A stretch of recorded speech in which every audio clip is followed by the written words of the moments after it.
Umas palavras, como foi estar nesse encontro?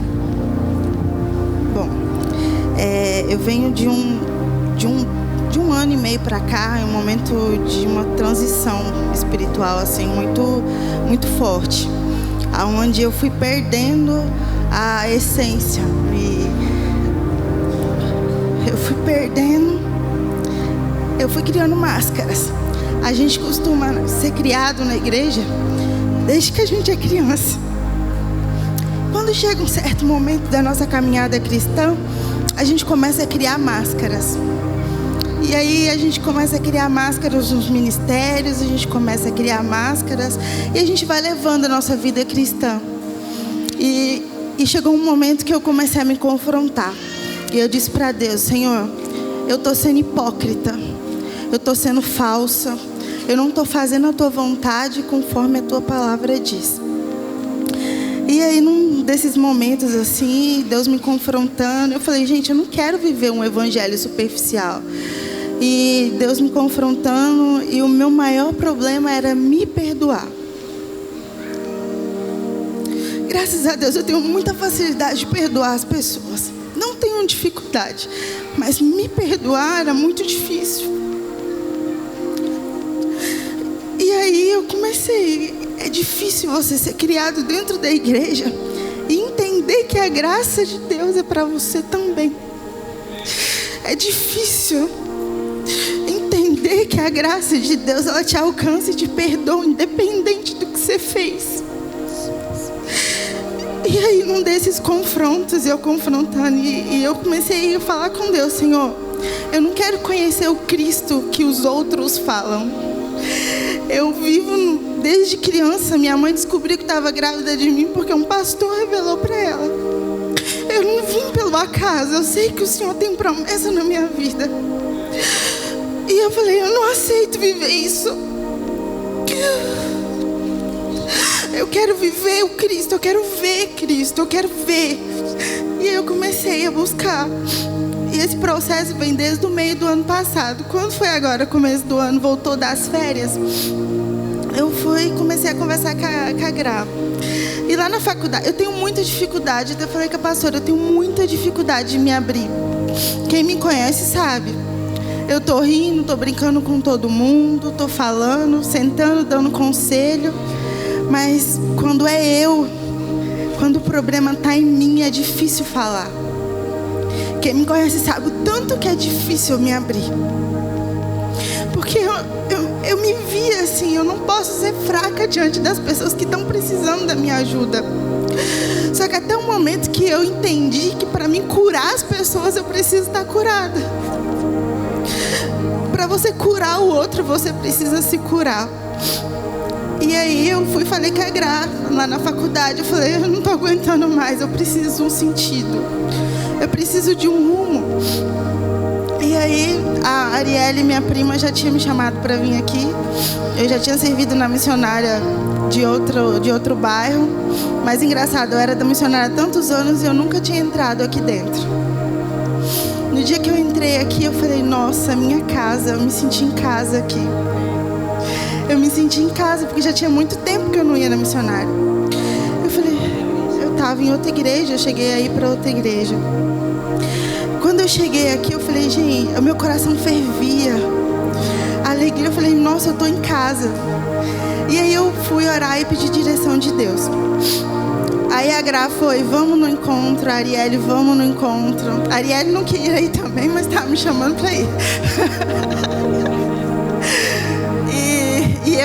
E eu me desvencilhando.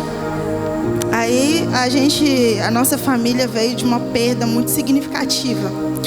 Hoje faz 7 dias que a minha tia faleceu.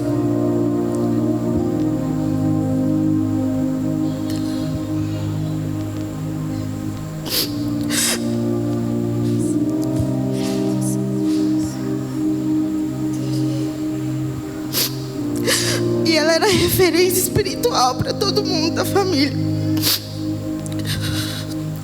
Ela era intercessora de todo mundo, a conselheira, a que entrava nas guerras e lutava por cada um de nós.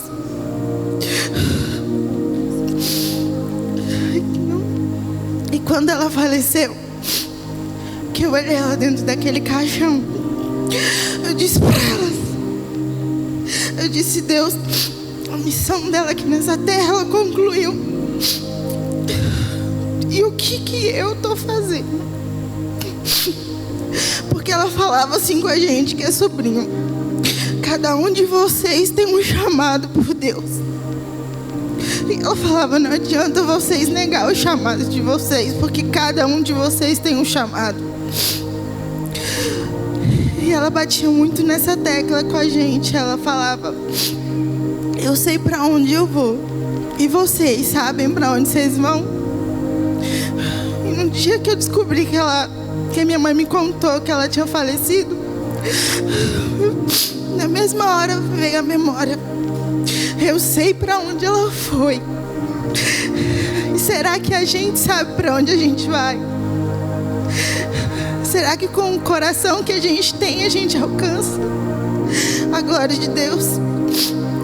E quando a Gra falou, né, durante a semana, eu já estava com essa dor no coração, e eu enrolei ela, confesso. Ela chegou na faculdade e aí ela foi. Eu estava na fila do refeitório, ela: você vai? Eu falei assim: passa cartão. Mas a minha esperança é ela falar assim: não passa. Porque eu não queria vir, eu estava arrumando desculpa. Aí a pastora respondeu: passa.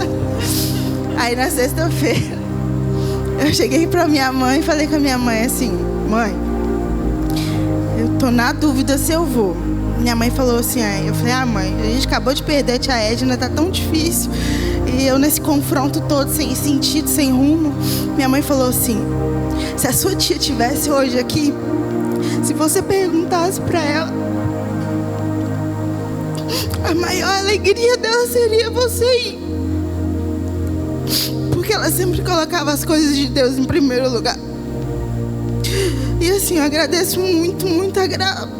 E eu falei com ela: obrigada por você não ter desistido de mim. Obrigada pelas vezes que ela me ouviu. Obrigada, pastora, por você ter me ouvido. Eu acredito, eu creio que a cura já me alcançou, e eu creio na graça de Deus. Hoje eu entendo que é a graça de Deus. Só quando a gente vive a graça de Deus que a gente entende que ela é pra gente. E eu quero convidar vocês que nunca foram. Eu já tinha ido, mas tem momentos na vida da gente que a gente vai, a gente se fecha. E aí no passar do tempo, na caminhada, a gente vai se fechando e vai criando outras barreiras. E aí você começa a se perder. E era isso que estava acontecendo comigo. Eu estava perdida. Eu estava sem sentido. E hoje, desde ontem, Deus tem falado comigo. E Ele falava assim: a partir desse momento, a nova história, quem escreve sou eu. E eu acredito nisso, tá? Eu quero agradecer a todo mundo da igreja pelas orações, tá? Obrigada.